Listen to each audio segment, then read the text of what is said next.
The Cost of Freedom by Thea Clark. Prior to this experience of freedom, freedom to me meant slavery and the plight of the slaves becoming free.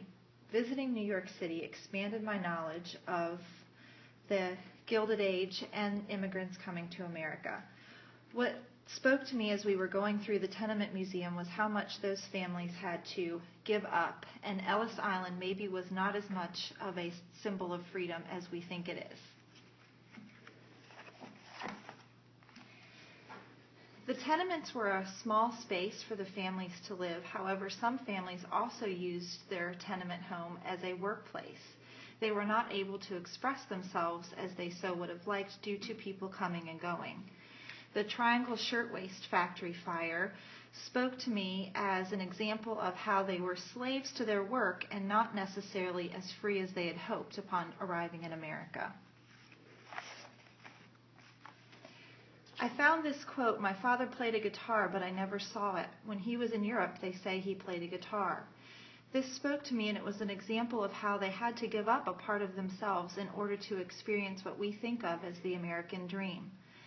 Our tour guide spoke about how the Jewish religion was important to the tenements that lived in the houses that we were exploring. However, as I was looking around, there were no examples of their Jewish religion being expressed in their decorations and the way that they lived their lives.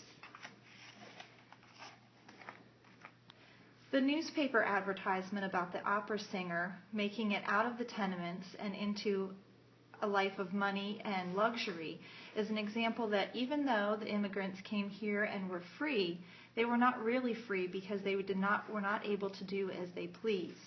The Rockefellers were an example of freedom that those living in the tenements longed for. Even though this is my journey of freedom and how my thoughts on freedom have changed, I also put some questions in here to use to think about for my students, and they were ones that I also asked myself, such as, even though the tenement housing residents were looking for freedom in America compared to the Rockefellers, were the Rockefellers really free?